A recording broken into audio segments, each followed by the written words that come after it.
Welcome to our live. So today we're going to be talking about Mini 2 and everything that you can scan with a Mini. Just like the original Mini, hence the name, it's for smaller items, miniature items. So we have a bunch of samples here that are right in its wheelhouse. Real small items like that, perfect, because Mini is excellent at picking up detail of the items you're scanning. When you have, then our next one up in the series is the Pop series. You know, it's a little bit larger. Pop can also scan smaller items like this, but you're getting a little bit larger with it, more so in the size of like a football, rugby ball, those things of that size. Mini can get into that, it's just gonna be a little trickier. So for the wheelhouse of Mini, the items that I have on the table here are perfect. So we're gonna go demonstrate today a little bit how to use marker mode and feature tracking. This item right here, not too much feature on it, it's just a gear. We're gonna use marker mode for that.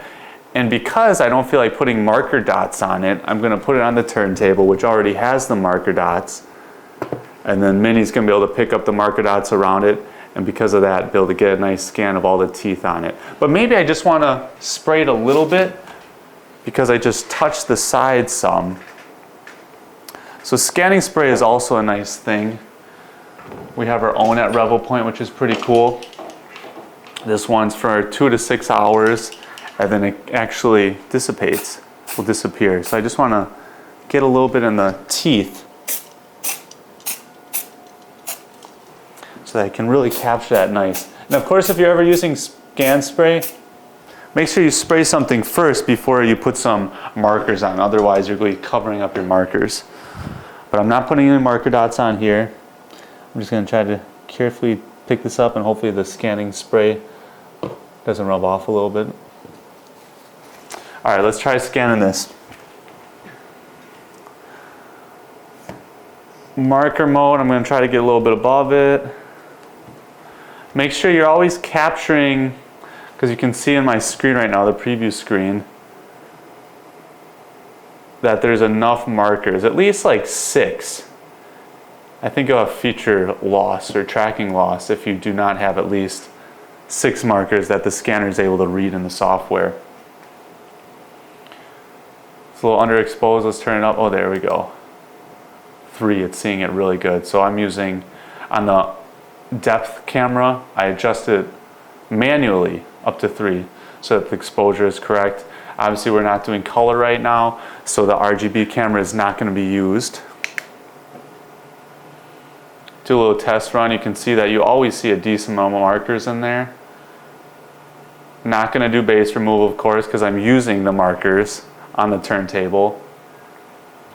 Distance wise, I'm right on the edge. You know, notice I have a distance meter.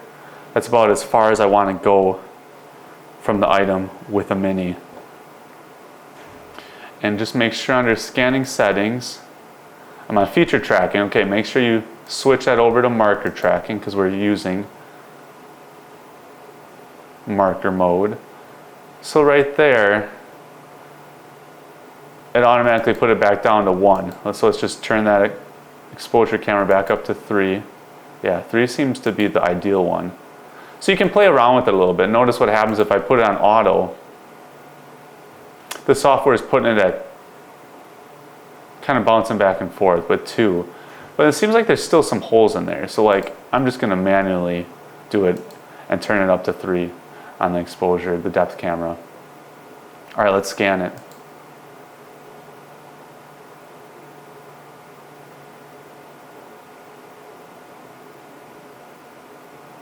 Just going to let it go around once.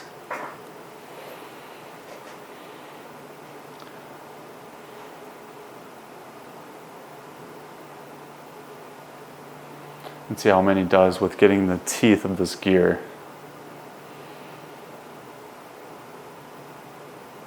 I'll let it go around a few times because you can see on there right now that there are still some holes that I didn't capture completely. See if that fills them in some. And if you're overlapping, it's okay because obviously running it through Fusion and Mesh, the software will eliminate if you've overlapped the point clouds too much. So that's pretty good. Looking at the preview window, came out pretty even on without running it through. Detail is pretty nice. All right, so complete it.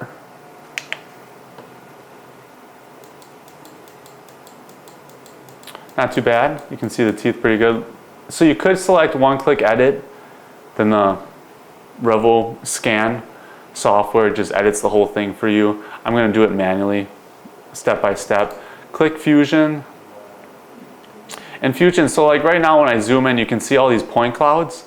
They're all at different distances. So that is what Fusion is doing. It's taking those point clouds and putting them at an equal distance. So I'm going to do it what it's recommended, 0.17. We're going to apply that, and it's going to all move those point clouds to that equal distance of 0.17.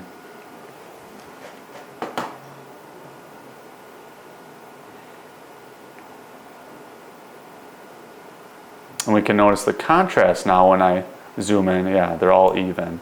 It's not so sporadic like it was previously. Very nice.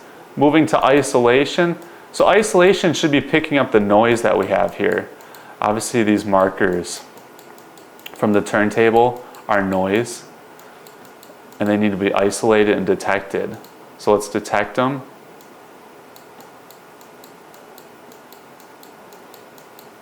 And it picked up a little noise on the gear itself. And actually, it missed one right there, but we can take care of that later. So apply this and it'll delete all those. Very cool. Overlap, obviously for the point clouds, because I let it rotate a couple times around, there's going to be some point clouds on top of one another. So this is going to detect that and make it more accurate. Smooth it out. Same thing, an item like this, you definitely can smooth because it is a flat surface. Maybe items that are a little more feature rich, you don't want to smooth as much. In Simplify, you can see two options here, uniform and geometric. So for selecting uniform, it'd be for an item that is smooth and featureless, like this. But if you have an item that maybe has a little bit of smooth areas and some more feature rich areas, select geometric for that. You'd get a better result. But for this one, we can just select uniform. Excellent. And now moving into mesh. So again, as we zoom in here, now you can see the point clouds. After we mesh it, it's going to connect all those point clouds and put a surface on top of them. So we're no longer going to be able to see the point clouds. Putting a surface on your 3D scan.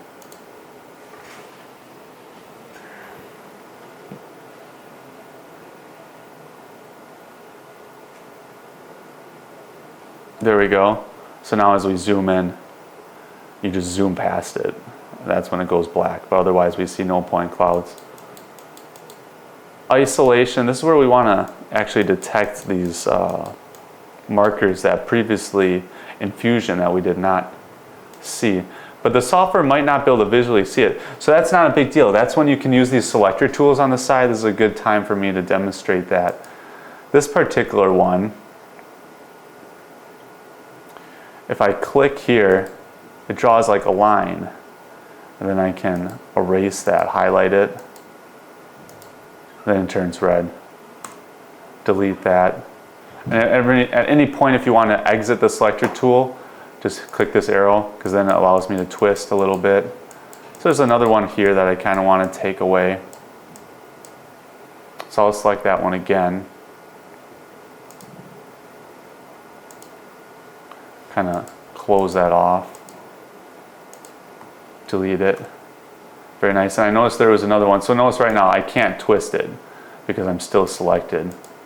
So just hit the arrow and then I can twist my image. There's a little bit of what was a marker here. So I'll delete that.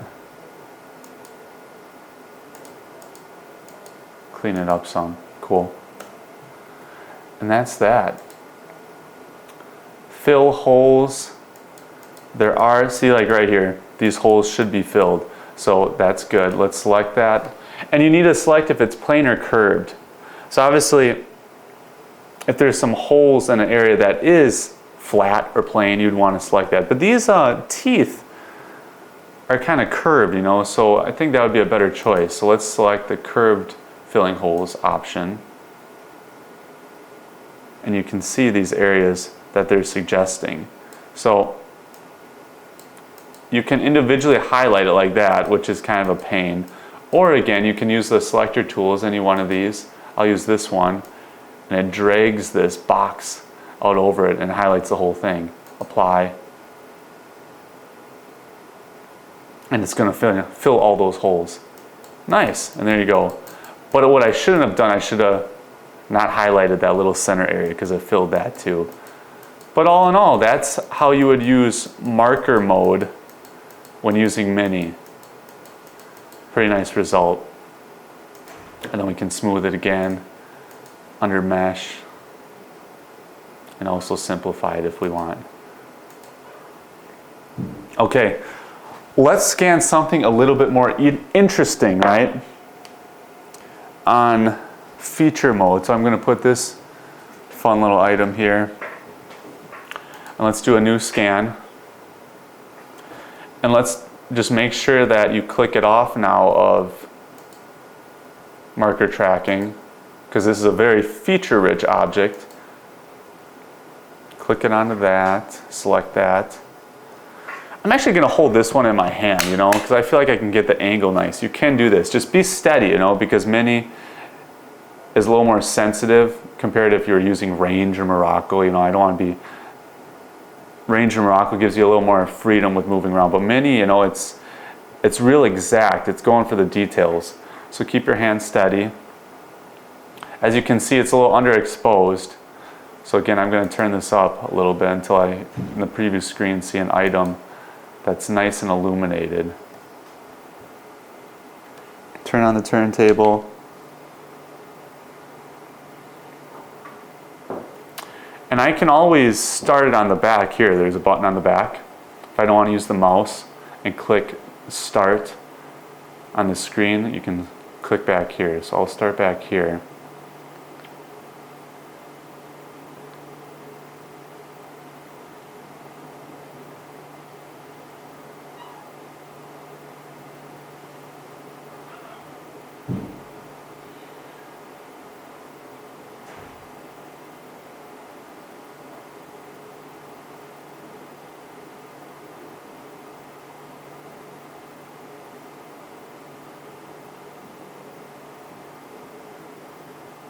Okay, so I got all the way around. Now what I do, I could continue scanning and try to get above, but that also is going to leave a hole at the bottom. So I'm simply going to just pause. I already paused the scan, which is fine. You can do that.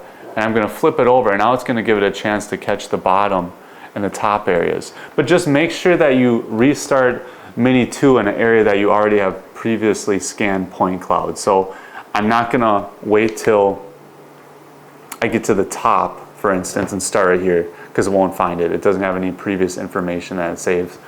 Also, I'm not going to start at the bottom. I'm going to start at the side here, so check it out. And don't panic if it doesn't find it right away. It will. Just give it a moment, because it's going to, in the software, it knows it has this item already saved, like it's captured all these point clouds already. Oh, there it goes.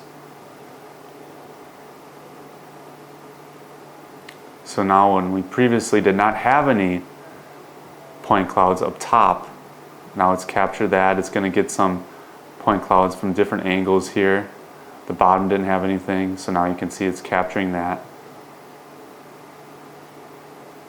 Maybe in some of the crevices too, it missed it when we were just scanning it vertically.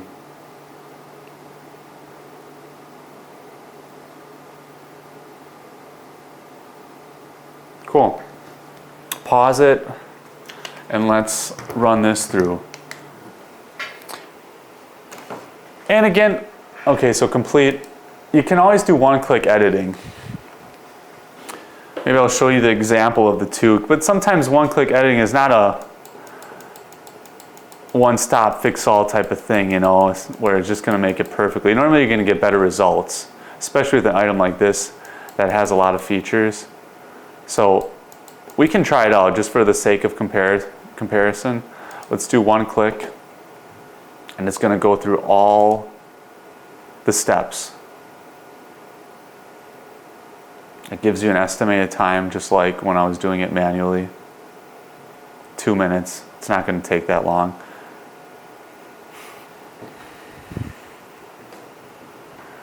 But it gives you more of a higher estimate to begin with.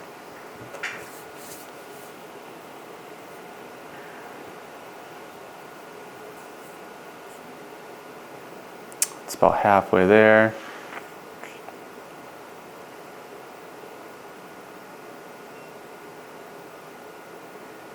Okay, here we go.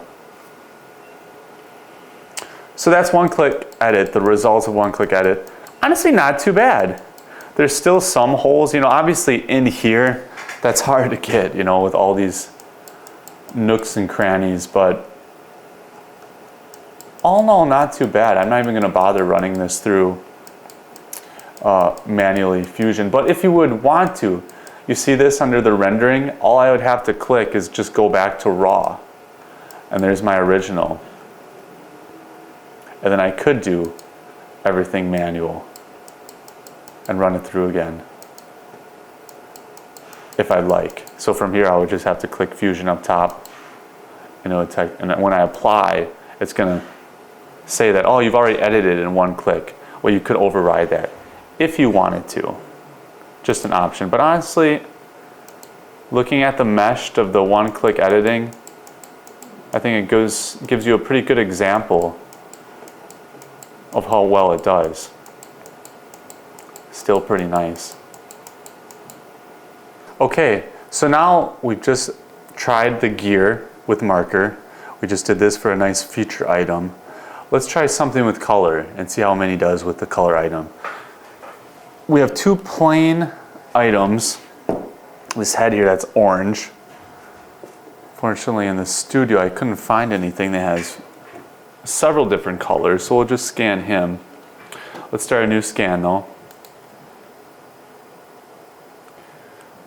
And now let's change this in scan settings to color scanning. So just select that, put it on auto, see how that adjusts. Oh yeah, it pops up right away. And I'll enable base removal. I'll even put it up a little higher so I don't have to adjust it all, and it'll catch his top of his head and everything pretty nice. Get a little closer.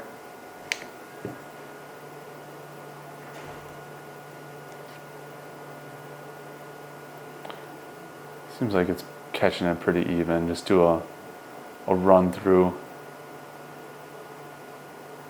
Maybe there'll just be some holes underneath his chin, because of the angle of Mini 2 right now. It's probably gonna leave a little hole right here. All right, looks pretty good. Let's see how it does. So again, this is color.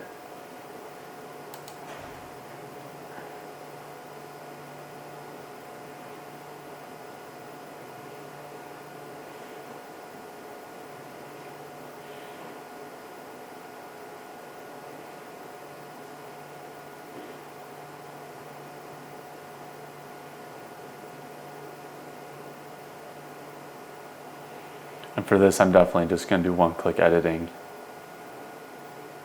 All right, so that made it all the way around. Maybe I'll even raise it up a little higher just in case there's some holes at the top of his head.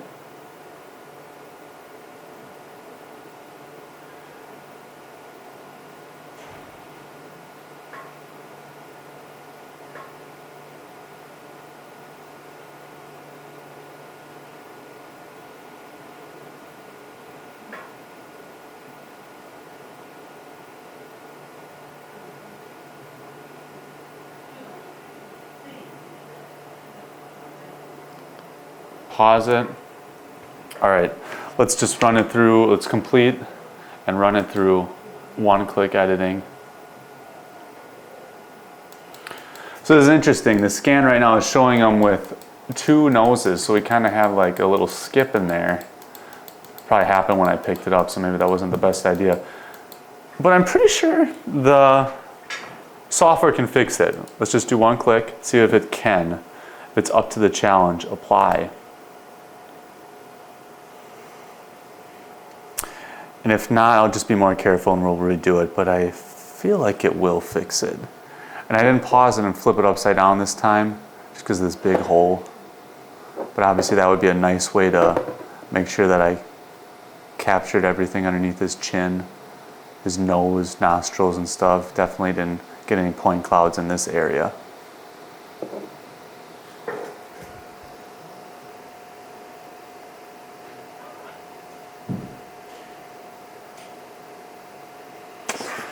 See how it turns out, I don't know. He had 2 noses the last time we saw him.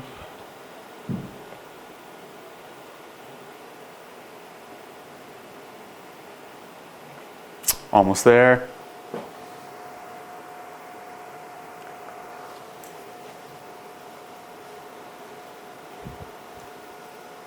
Okay, so here we go. Yeah, I mean, honestly looks pretty awesome. Like I said, I was anticipating that there'd be a big hole right here because I never got any point clouds. So that would easily have been fixed if I would have just flipped him like this, you know, then Mini would have captured from that angle. But I'm impressed that the software fixed up his nose, right? That's pretty cool because I was a little shaky. We had 2 noses there. A few spots again up in the hair, that would have been fixed if I would have got the angle right. But not too bad. Okay, so we want to scan another colored item, this frog. And I want to demonstrate another way you can go about doing it. I personally like to sometimes, because as we just noticed, there are some holes underneath his chin, there are holes up top. We can actually hold the Mini 2 and adjust it. And I actually like taking this off occasionally. I feel like it's a little more comfortable because then I can be sitting up here and transition between the angles a little bit more smoothly. And something else I want to suggest too, sometimes when you put him on the turntable and he's partially covering a marker dot, that marker dot in the software, they might think it's part of the actual model itself. So make sure that you're in the even middle of all the markers, and it'll make it easier for the software to process it. So right now, if we had a camera angle above, you can see that it's not actually touching any of the markers. So then when we do one-click editing, it should edit it super smoothly and there should be no markers in it. All right, so we are already in color scanning. Base removal is on. I'll let this, make sure the depth camera is on auto. I'm going to start up above Mr. Frog and then move it down a little bit so that we get the angles underneath his chin a little bit better. All right, let's start.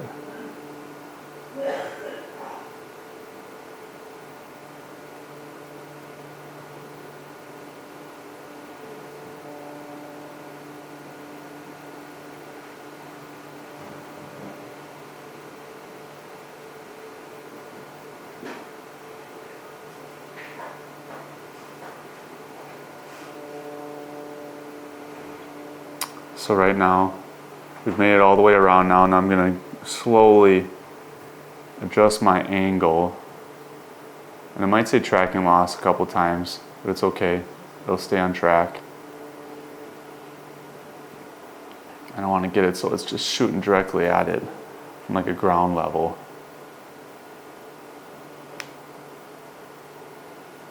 Keep your distance when you're doing this proper.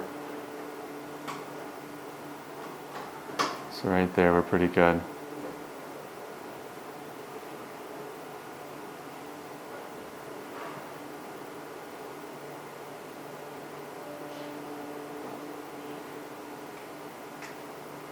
I'll just let it go around one more time, just getting underneath his chin, because that's where I want to make sure that I don't have any holes there.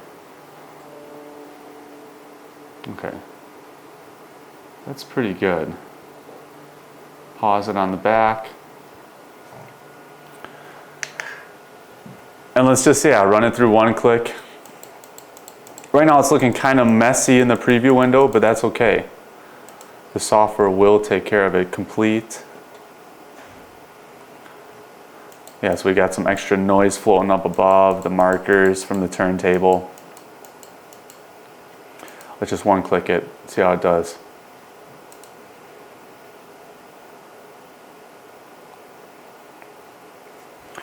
Estimating 3 minutes. It'll be less than that though.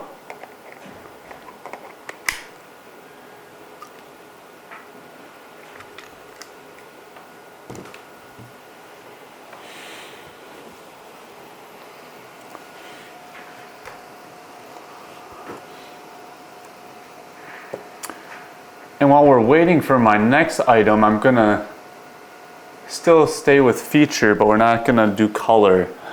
I want to go with this guy because he has his armor, has some serious detail on it, and that's going to be a nice test for Mini if it can or cannot capture all these little texture of his armor. That'll be a fun experiment.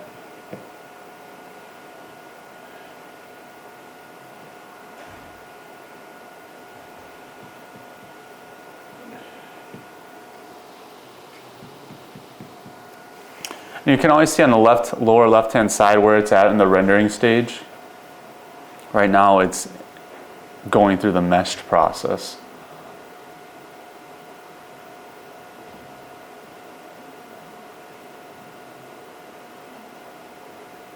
Texture to be specific. Almost done though.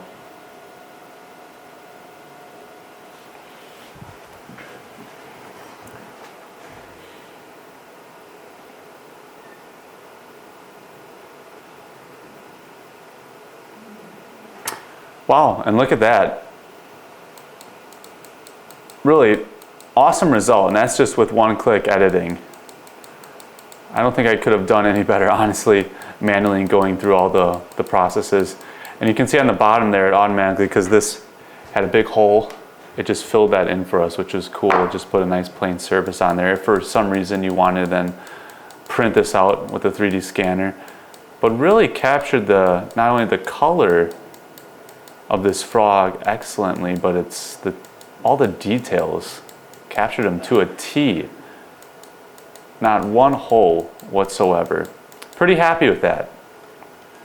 Okay, so as I mentioned earlier, now we want to try to put Mini to the test, Mini 2, when it comes to getting the details of this particular object's armor. Anyway, there's a lot of texture here, even on his head.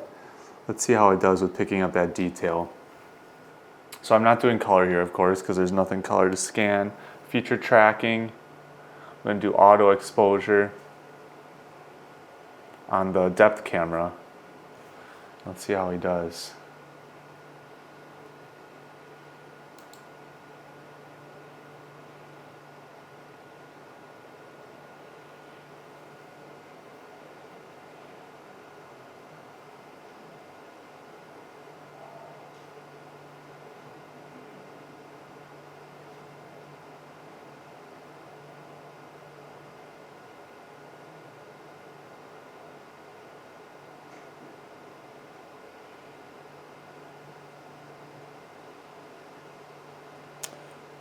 And I'm still going to pause it here because I want to make sure that I maybe get underneath, even though there's a big old hole at the bottom, I want to get the top of his head, maybe under his armpit areas, capture that better.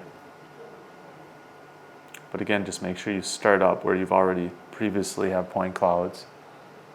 So right at the side here, it's already captured something. Great, found it right away.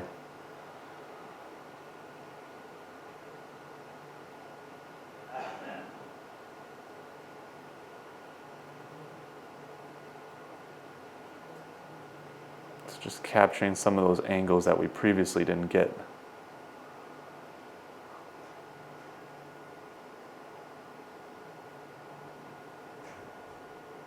Awesome. All right, let's pause that, complete it. I'm just going to do one-click editing.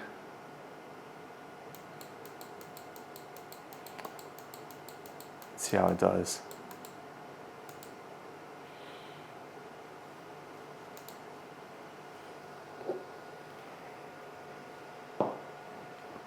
As for the next item, I'm going to try color one more time on this shell. And again, we'll pause it halfway through to make sure that we get all the different angles of the shell. Some awesome feature on there, but some very subtle color. See if Mini's up for that test.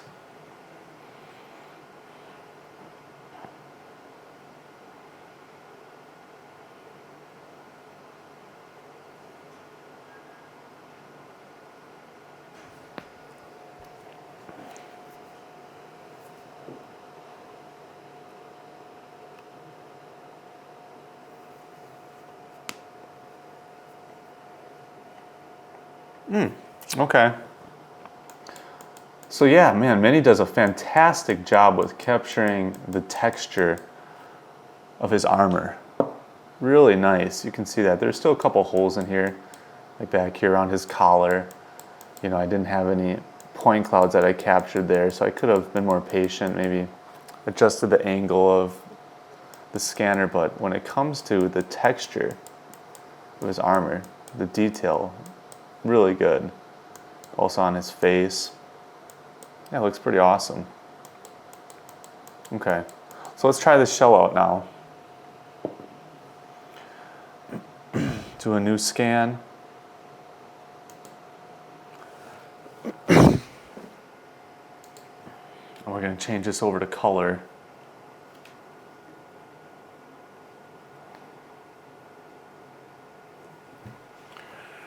So scan settings, still feature tracking, color scanning, the base removal.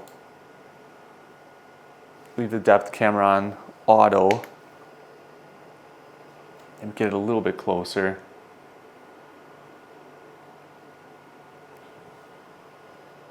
All right.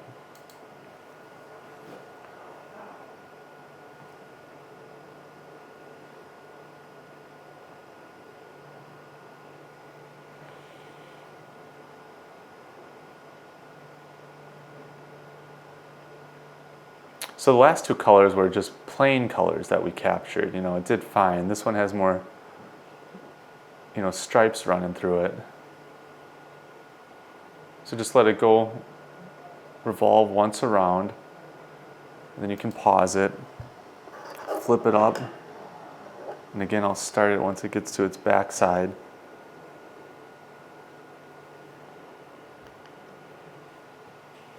Cool, found it.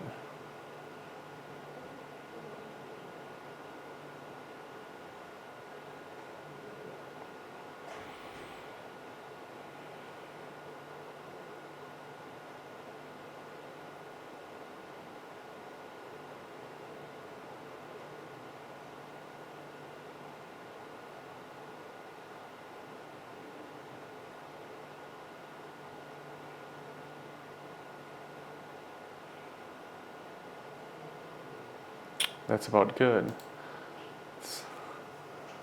All right, complete.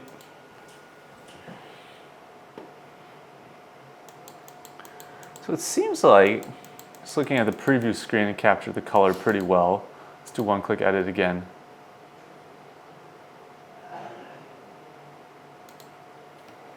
About 2 minutes. And a new function that all our scanners have that I personally really like is single shot mode. So this is pretty cool. Just like how you would have a normal camera take one frame at a time, all the new scanners are equipped with that. So what are the benefits? It's pretty much gonna, when it comes to editing, processing time, it's gonna be a ton faster. Anyway, because we just saw frames, and the previous one was 744. So obviously if I was doing one frame at a time in single shot mode, you click it, turn it a little bit, click, click. It's gonna have way less frames. And then it'll process it faster. So we'll try that on this head. Just make sure though, the same concept, just like when I flip over the shell, I'm not gonna start from area that I previously haven't scanned.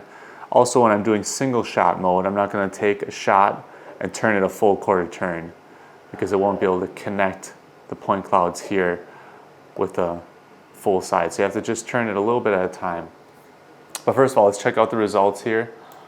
Oh yeah, that looks good.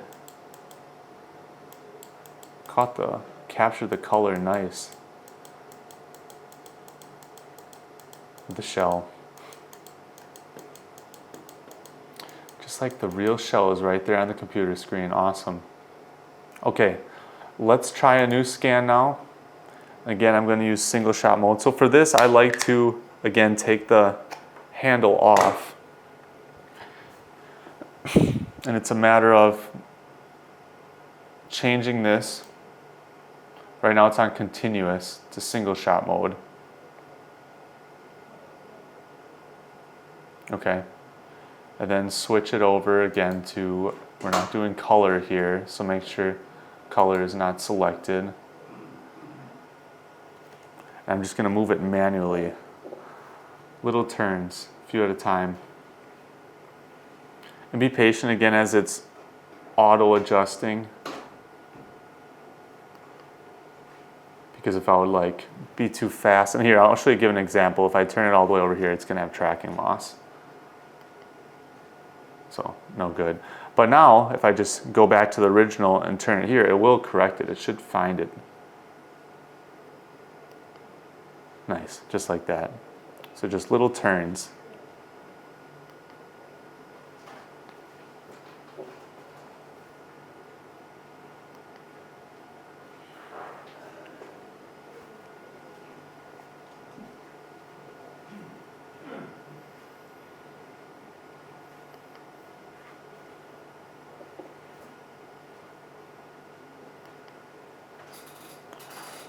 Seems like it's capturing it pretty good.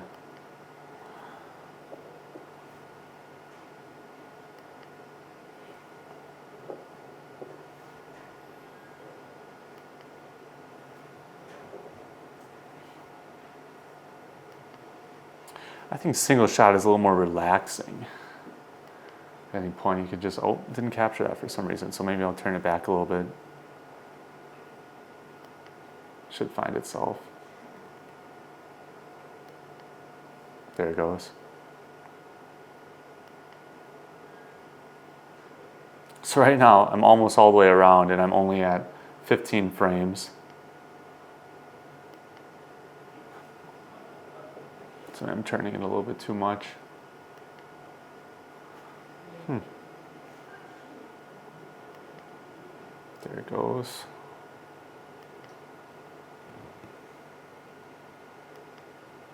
Now I can myself also manually, if I want to be standing, rotate around here. Could. But I'm going to stay seated.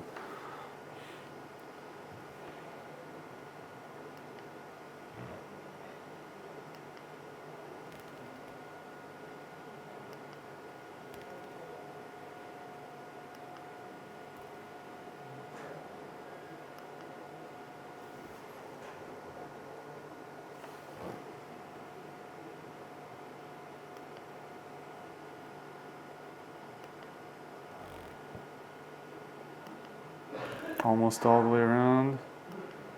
Capturing the side profile.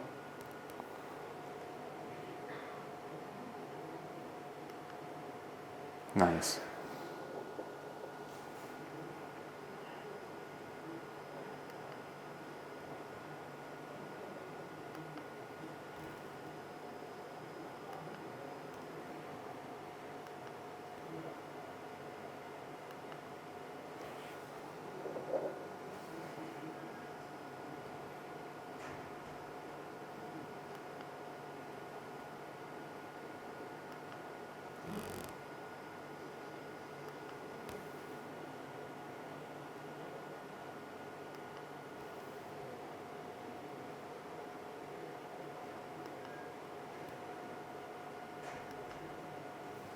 Cool.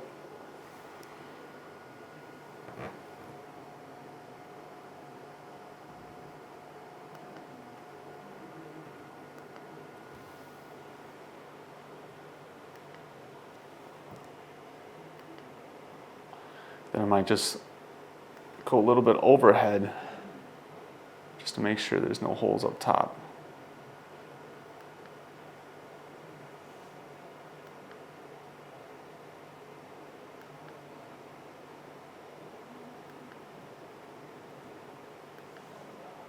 All right, so total frames, that was 57. Remember we just did the shell which is like 740. So you see the difference in doing single shots. So now completing this and running it through one-click editing, it's just gonna fly.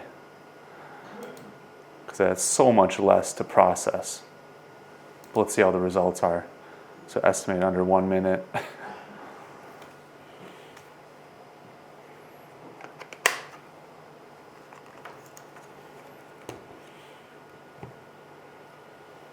Wow, fast. Okay, so there he is. Yeah, pretty good. So because I didn't flip it again, you know, there's some holes underneath his chin and stuff. But that would be an easy fix if I would have just flipped him a little bit. But otherwise, with the short amount of frames that we took, I mean, all the detail is still really there. It captured the wave in his hair, you know, the texture. You see the scar on his face pretty well. Yeah, it looks really good. And this is small, so yeah, this is, again, the wheelhouse of Mini. Okay, so what did we figure out today with Mini? Obviously, he does a great job with smaller items. That's what he was designed for. We did it with marker mode. We tried doing a few with color. We tried one with single shot mode. Detail was all really nice and the color was rich. So again, just keeping in mind anything from as small as this up to, if you want to do something like an action figure this large, maybe the size of a football of that size would be the biggest you want to go. That's all the great range, but the ideal size is just kind of dealing with what we dealt with today, and you'll get good results if you stay around within that wheelhouse.